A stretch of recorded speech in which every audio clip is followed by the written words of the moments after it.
Hello, welcome to my YouTube channel Asha kitchen vibes. ನಾವಿವತ್ತು radish ಮೂಲಂಗಿ ಸಾಂಬಾರು ಹೇಗೆ ಮಾಡೋದು ಅಂತ ತೋರಿಸ್ತಾ ಇದ್ದೀವಿ. ಮೊದಲಿಗೆ ನಾನಿಲ್ಲಿ ಮೂಲಂಗಿನೆಲ್ಲ ಕಟ್ ಮಾಡ್ಕೊಳ್ತಾ ಇದ್ದೀನಿ. ನೀಟಾಗಿ ಸಿಪ್ಪೆ ಎರೆದು ಕಟ್ ಮಾಡ್ಕೊಳ್ಳಿ.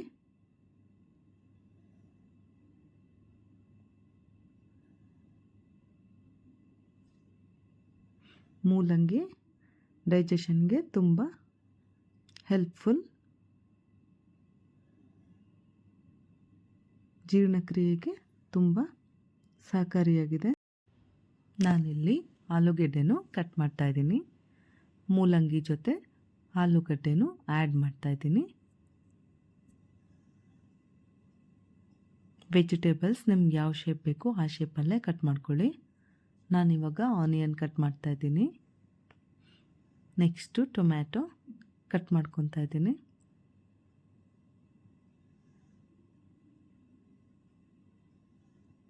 ಇವಾಗ ಒಂದು ಮಿಕ್ಸರ್ ಜಾರ್ಗೆ ಸ್ವಲ್ಪ ಕಾಯಿ, ಟೊಮ್ಯಾಟೊ, ಈರುಳ್ಳಿ ಇಷ್ಟನ್ನು ಗ್ರೈಂಡ್ ಪೇಸ್ಟ್ ಮಾಡ್ಕೊತಾ ಇದ್ದೀನಿ. ನೆಕ್ಸ್ಟು ನಾನಿಲ್ಲಿ ಕುಕ್ಕರ್ ಇಟ್ಟಿದ್ದೀನಿ. ಕುಕ್ಕರ್ಗೆ ಸ್ವಲ್ಪ ಎಣ್ಣೆ ಹಾಕಿ ಸಾಸಿವೆ, ಕರಿಬೇವು ಹಾಗೆ ಈರುಳ್ಳಿ, ಟೊಮ್ಯಾಟೊ ಎಲ್ಲನೂ ಫ್ರೈ ಮಾಡ್ತಾ ಇದ್ದೀನಿ.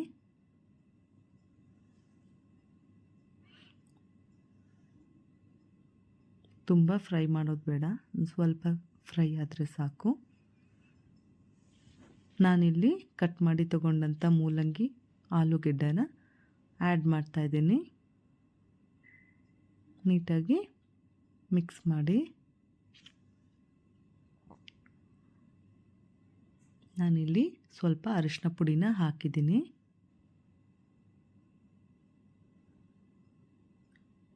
ಇವಾಗ ಒಂದು ಕಪ್ಪಷ್ಟು ತೊಗರಿಬೇಳೆನ ಆ್ಯಡ್ ಮಾಡ್ತಾ ಇದ್ದೀನಿ. ನೀಟಾಗಿ ಮಿಕ್ಸ್ ಮಾಡ್ಕೊಳ್ಳಿ. ನಾನಿಲ್ಲಿ ಸಾಂಬಾರು ಪೌಡರ್ನ ಹಾಕ್ತಾಯಿದ್ದೀನಿ. ಹಾಗೆ ನಾವೇನು ಗ್ರೈಂಡ್ ಮಾಡಿಟ್ಕೊಂಡಂಥ ತೆಂಗಿನಕಾಯಿ ಪೇಸ್ಟು ಹಾಕ್ತಾಯಿದ್ದೀನಿ. ನಿಮಗೆ ನೀರು ಎಷ್ಟು ಬೇಕೋ ಅಷ್ಟು ಸೇರಿಸಿ ಸಾಂಬಾರು ಅಳತೆಗೆ, ಕರಿ ಅಳತೆಗೆ ಎಷ್ಟು ಬೇಕೋ ಅಷ್ಟು ನೀರನ್ನು ಆ್ಯಡ್ ಮಾಡಿ. ಹಾಗೆ ನಾನಿಲ್ಲಿ ಉಪ್ಪನ್ನು ಆ್ಯಡ್ ಮಾಡಿದ್ದೀನಿ. ನಿಮಗೆ ಎಷ್ಟು ರುಚಿಗೆ ಬೇಕೋ ಅಷ್ಟು ಉಪ್ಪನ್ನು ನೀವು ಹಾಕ್ಕೊಳ್ಳಿ. ನಾನಿಲ್ಲಿ ಲಿಡ್ಡನ್ನು ಕ್ಲೋಸ್ ಮಾಡ್ತಾಯಿದ್ದೀನಿ.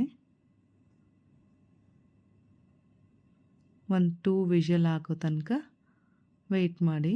2 ವಿಷಲ್ ಆದಮೇಲೆ ನೋಡಿ ಸಾಂಬಾರು ರೆಡಿಯಾಗಿದೆ. ಮೂಲಂಗಿ ಕರಿ ರೆಡಿಯಾಗಿದೆ. ನೋಡಿ ಎಷ್ಟು ನೀಟಾಗಿ ಬಂದಿದೆ ಸಾಂಬಾರು.